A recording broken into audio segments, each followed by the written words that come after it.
Hello दोस्तों, फिर से अभिवादन करती हूँ आपका अपने channel learn German from Hindi and English में। और आज का हमारा विषय है डाटिव प्रेपोजिशन। और आज हम देखेंगे इन प्रेपोजिशंस में मिट प्लस डाटिव कैसे बनाते हैं और मिट कैसे यूज़ करते हैं, मिट का क्या मतलब होता है। तो मिट का मतलब हिंदी में होता है के साथ।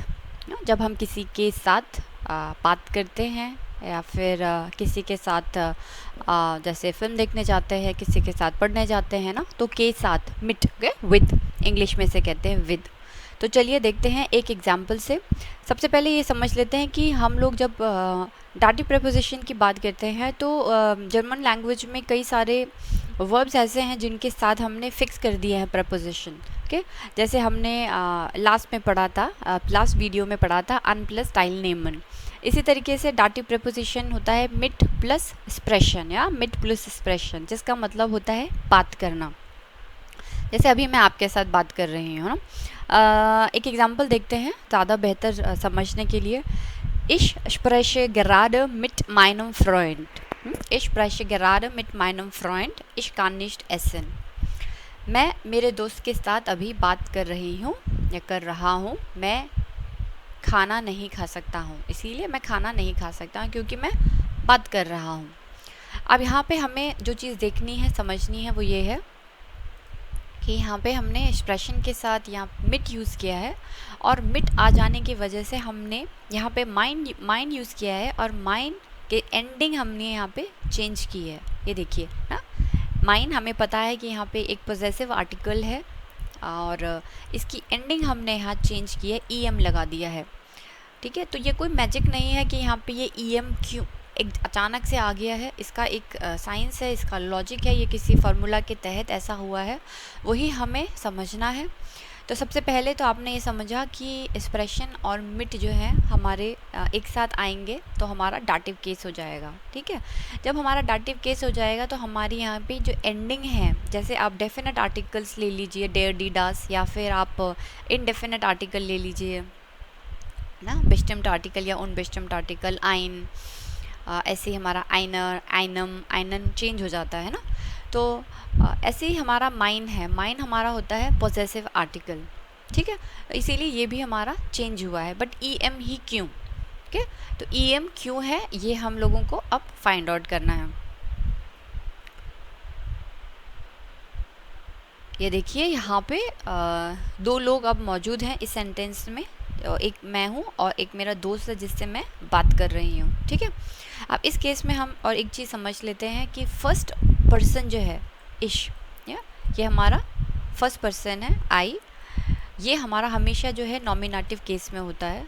जैसे मैं अपने पहले भी वीडियोस में बता चुकी हूँ, नॉमिनेटिव कौन होता है, जो काम कर रहा होता है ना, कर्ता, जिसे हम कर्ता कहते हैं। इंग्लिश में डूअर और हिंदी में हम कहते हैं कर्ता, जो आदमी काम कर रहा है। इस केस में मैं बात कर रही हूँ मेरे दोस्त के साथ। ठीक है, इसीलिए मेरे दोस्त के साथ हमने लगाया है माइन ना, माइनम फ्रेंड। अगर मैं इस सेंटेंस को ऐसे लिखती कि मैं तुम्हारे दोस्त के साथ अभी बात कर रही हूँ ना, मेरे के साथ, मेरे की जगह आ जाता तुम्हारे, मैं तुम्हारे दोस्त के साथ बात कर रही हूँ, तो क्या हो जाता है यहाँ पे इश प्रेश गराडम मिट डाइनम फ्रेंड। ओके, तो माइन, डाइन, ये अभी हम नेक्स्ट स्लाइड में पढ़ लेते हैं। तो यहाँ पे सबसे पहले हमने देखा नॉमिनेटिव आता है हमारा फर्स्ट पर्सन, जो हमारा कर्ता है, डूअर है, और यहाँ पे सेकेंड पर्सन जो है वो है हमारा मेरा फ्रेंड। ठीक है, तो जो हमारा यहाँ पे सेकंड पर्सन है वो है फ्रेंड, और ये हमारा जो है इनडायरेक्ट ऑब्जेक्ट है, इनडायरेक्ट ऑब्जेक्ट। जैसे मैंने कहा कि अभी इतना लिखना थोड़ा सा मुश्किल होता है स्क्रीन पे, इनडायरेक्ट ऑब्जेक्ट। इसको अगर मैं आने वाले वीडियोस में ऐसे लिखूंगी आई ओ, आई ओ मतलब कि आपका ये हमारा इनडायरेक्ट ऑब्जेक्ट है। तो एक सेंटेंस में डायरेक्ट ऑब्जेक्ट हो सकता है या इनडायरेक्ट ऑब्जेक्ट हो सकता है। डायरेक्ट ऑब्जेक्ट जो होता है वो होता है एक्यूजेटिव ऑब्जेक्ट। ठीक है, और इनडायरेक्ट ऑब्जेक्ट जो होता है वो हमारा होता है हमेशा डाटिव ऑब्जेक्ट। तो इस केस में क्योंकि हमने एक्सप्रेशन यूज़ किया है, देखिए, बनाने वालों ने जिन्होंने जर्मन ग्रामर बनाई है उन लोगों को पता है कि एक्सप्रेशन में हमेशा दो लोग इन्वॉल्व होंगे ही होंगे। आदमी अकेले से बात कर सकता है, ठीक है, बट जब हम बात करते हैं तो हमें एक दूसरा आदमी चाहिए होता है ना। तो इसीलिए उनको पता है कि मिट और एक्सप्रेशन आने से एक इनडायरेक्ट ऑब्जेक्ट ज़रूर सेंटेंस में आने वाला है, तो वो ऑटोमेटिकली डाटिव केस हो जाएगा। इसीलिए मैं कहती हूँ कि ये आपका फार्मूला ही है एक तरीके का कि mid plus expression is always dative, हमेशा ही डाटिव होगा। इस केस में यहाँ पे हमारा एक नॉमिनेटिव है और यहाँ पे ये हमारा इनडायरेक्ट ऑब्जेक्ट जो है वो हो जाएगा डाटिव। ठीक है, तो जब भी आपका मिट आए तो आप समझ लीजिए कि सेंटेंस में हम लोगों को अब डाटिव के अकॉर्डिंग चेंजेस करने हैं। तो डाटिव के अकॉर्डिंग चेंज कब होते हैं? जब प्रपोजिशन लगने शुरू हो जाते हैं। यहाँ पे जैसे ही मिट आएगा तो अब मुझे पता है कि मुझे अपना इस सेंटेंस में नाउन ढूंढना है। तो यहाँ पे हमारा नाउन क्या है? नाउन है हमारा फ्रेंड। ये देखिए, ये जो फ्रेंड है ये हमारा नाउन है। मैं इसको आपके लिए हाईलाइट कर देती हूँ। ये हमारा जो फ्रेंड है वो हमारा यहाँ पे नाउन है। चलिए देखते हैं इसको इस स्लाइड में। नाउन यानी कि संज्ञा, डेयर फ्रेंड। और नाउन जो जर्मन लैंग्वेज में है हमेशा जो उसका फर्स्ट लेटर होता है वो कैप्स में लिखा जाता है, मतलब बड़ा लिखा जाता है। das ist groß geschrieben here। F, जो एफ है वो हमारा यहाँ पे बड़ा लिखा गया, डेयर फ्रेंड। और जो फ्रेंड है वो हमारा पुलिंग है, मास्कुलिन है, दोस्त इसका मतलब होता है। ठीक है, Ich spreche gerade mit meinem Freund। अब देखना है कि ये एंडिंग जो है हमारी EM की एंडिंग यहाँ पे क्यों आई। ठीक है, अच्छा, उससे जाने से पहले यहाँ पे एक छोटा सा रिवीजन है पॉजेसिव आर्टिकल के चार्ट्स का। अगर किसी को एकदम आइडिया नहीं है कि माइन क्या है, यहाँ क्यों आया है सेंटेंस में, तो ये चार्ट आप एक बारी रिवीजन के लिए मैं इसको थोड़ा सा इसका ओवरव्यू दे देती हूँ। और इस वीडियो के एंड में भी मैं इस पर्टिकुलर वीडियो का पॉजेसिव आर्टिकल्स का जो मैं अपने प्रीवियस A1 सीरीज़ में कवर कर चुकी हूँ वो मैं आपको उसका लिंक प्रोवाइड कर दूँगी। ठीक है, तो जिसे एकदम आइडिया नहीं है वो लोग वहाँ पे जाके इसको डिटेल में समझ सकते हैं। अभी हम लोग समझते हैं मैस्कुलिन में। जैसे आप देखें यहाँ पे हमने मैस्कुलिन में हमने यूज़ किया है सिंगुलर में इश उंट, आई एंड। तो आई का बन जाता है क्या? माइन, है ना, आई का बन जाता है माइन। तो कैसे बनेगा सेंटेंस?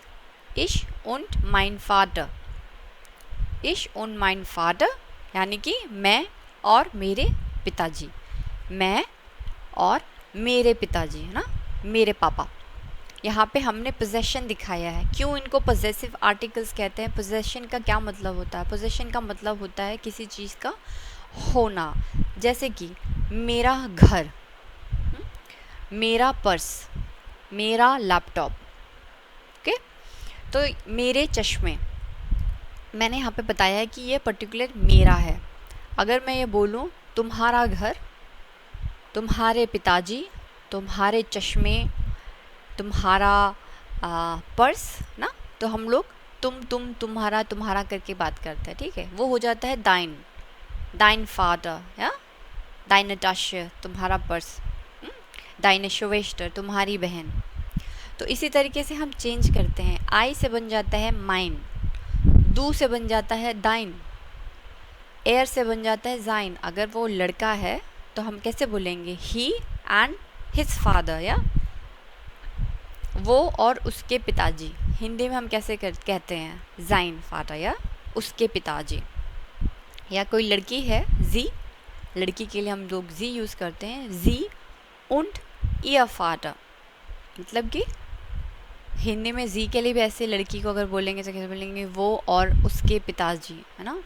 इवन हम लड़कों के लिए भी ऐसे कहते हैं, वो और उसके पिताजी, या वो और उसके पापा, वो और उसके। हम लोग एक ही चीज़ यूज़ करते हैं, वो और उसके, लड़का भी और लड़की भी। मगर जर्मन में एयर और जी कहते हैं। एयर हो जाता है लड़के के लिए, इसलिए एयर से बनता है जाइन। अगर मुझे किसी, जैसे लेट्स सपोज राम है तो राम के पिताजी को मैं कैसे बोलूँगी? जाइन फादर, उसके पापा। और अगर वही राधा है तो क्या हो जाएगी? इयर फादर, राधा के पिताजी, ठीक है। तो बड़ा कैटेगराइज, एकदम लड़का है तो लड़के की तरह बोलो, लड़की है तो उसको फेमिनिन बना के बोलो, ठीक है। बट हिंदी भाषा में हम लोग जनरली वो और उसके पिताजी से ही हमारा काम चल जाता है। ओके, तो आई होप कि आपको ये समझ में आ रहा होगा कि पोजेसिव आर्टिकल यहाँ पे पोजेशन दिखाने की कोशिश की गई है कि कुछ चीज़ मेरा है, मुझसे जुड़ा हुआ है, ठीक है। तो उस सेंटेंस में जो हमने अभी पढ़ा था कि उसमें हम लोगों ने लिखा था कि मैं मेरे दोस्त से बात कर रहा हूँ, इसीलिए हमने माइन का यूज़ आया है ना, माइन का यूज़ किया। अब ये हमारा चार्ट है, तो अभी हम लोग इस पे फोकस करते हैं इस पर्टिकुलर एग्जांपल में, माइन फादर ना माइन, ठीक है, क्योंकि मैं भी मेरे दोस्त से बात कर रही हूँ। अब देखते हैं कि हमने एंड में मिट माइनम फ्रॉइंड क्यों लगाया। ओके, तो अभी तो हमने पढ़ा पॉजेसिव आर्टिकल। अब पॉजेसिव आर्टिकल जब केसेस में आना शुरू होता है, अब possessive article nominative, accusative, dative और गेनेटिव, इन 4 केसेस में हम लोग यूज़ कर सकते हैं। अब हम पढ़ क्या रहे हैं, प्रपोजिशंस और डाटिव प्रपोजिशन पढ़ रहे हैं। स्टार्टिंग से हमने देखा कि हमने मिट पढ़ा एक्सप्रेशन के साथ, बट हमने अब माइन की एंडिंग चेंज करनी है, तो हमें ये समझ में आ गया कि सबसे पहले हमने संज्ञा ढूंढी कि हमने डेयर फ्रॉइंड का पता लगाया कि अरे ये तो मस्कुलिन है, ठीक है। माइन आपने देख लिया, ओके। यहाँ पे मैंने ये चीज़ भी इन्वॉल्व की थी कि यहाँ पे सबसे पहले ध्यान देना है कि हमने माइन यूज़ किया जो कि एक पोजेसिव आर्टिकल है और डेम नहीं है ना। डेम मतलब डेफिनेट आर्टिकल। कई लोग ढूंढने लगेंगे कि इसमें डेम कहाँ है या आइनम कहाँ है। तो इस सेंटेंस में, इस एग्जाम्पल में हमने ना तो डेफिनेट आर्टिकल का यूज़ किया और ना ही इनडेफिनेट आर्टिकल, हमने यूज़ किया है पोजेसिव आर्टिकल, ठीक है। ये तीसरे तरीके के आर्टिकल्स हैं माइन, ओके। तो अब हमें सबसे पहले ये पता चला है कि ये मास्कुलिन है, तो हम लोग जाएंगे मैस्कुलिन के पर्टिकुलर बॉक्स में। यहाँ हम पहुँच गए मैस्कुलिन में, ठीक है, ये हाईलाइट हो गया है। उसके बाद हमने देखा कि जो मिट है वो हमारा डाटिव केस में प्रपोजिशन आता है, तो हमारा ये केस डाटिव हो जाता है। तो हम आ जाएंगे डाटिव वाले बॉक्स में, ठीक है। यहाँ पे आप मिट भी लिख सकते हैं ताकि आपको याद रहे कि ये हमारा मिट के साथ है। अब 2 चीज़ों का आपको पता चल गया है, मैस्कुलिन है और डाटिव है। तो अब आप इस डब्बे की तरफ आएंगे और देखेंगे कि अब इस डब्बे में क्या है, ठीक है। आपको पता ही होगा कि यहाँ पे क्या आता है। बहुत लोग अभी स्क्रीन पे देख रहे होंगे और पहचान गए होंगे कि यहाँ पे आता है हमारा डेम।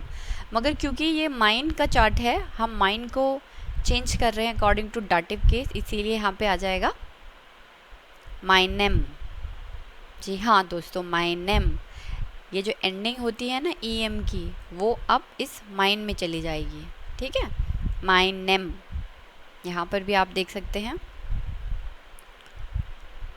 ये देखिए, ये माइनेम। इसीलिए यहाँ पे जो एंडिंग चेंज हो गई, क्योंकि मिट के आते ही ये डाटिव केस बन जाता है। तो आपको इस नाउन को, जो फ्रेंड है, फ्रॉइंड जो है आपका, उसको आपको एंडिंग चेंज करनी पड़ती है, ठीक है। और अगर यहाँ पे लेट सपोज होता फ्रॉइंडिन, लेट सपोज ये लड़का ना होके एक फेमिनिन होती फ्रॉइंडिन, ठीक है, रहेगा तो ये भी नाउन है, IN है ये फ्रॉइंडिन। सॉरी, यहाँ पे थोड़ा सा इतना क्लियर नहीं है, फ्रॉइंडिन। तो अगर ये यहाँ पे फ्रॉइंडिन होती तो अब ये क्या हो जाएगी, ये फीमेल हो जाएगी, है ना। तो अब आप देखिए कि आप कैसे इस चार्ट को यूज़ करेंगे। अब आप मैस्कुलिन में ना जाके किस में जाएंगे, फेमिनिन के केस में ना, फेमिनिन के बॉक्स में चले जाएंगे यहाँ पे, ठीक है। इसी एग्जांपल में मैं एक दूसरा एग्जांपल आपको समझा रही हूँ कि अगर ये फेमिनिन होता और ये डाटिव केस ही रहता, तभी भी डाटिव केस ही रहता, मगर फिर आप इस बॉक्स में ना जाके किस बॉक्स में जाते, आप इस बॉक्स में जाते, माइनर, ठीक है, ओके। तो हो जाता Ich spreche gerade mit meiner Freundin, okay, हो जाता है mit meiner Freundin। आप कभी भी अगर आप भूल रहे हैं ये चार्ट को, तो हमेशा ये याद रखना, यहाँ पे आता है डेयर, डेन और डेम, है ना। और डाटिव में क्या होता है, डेम, डेयर,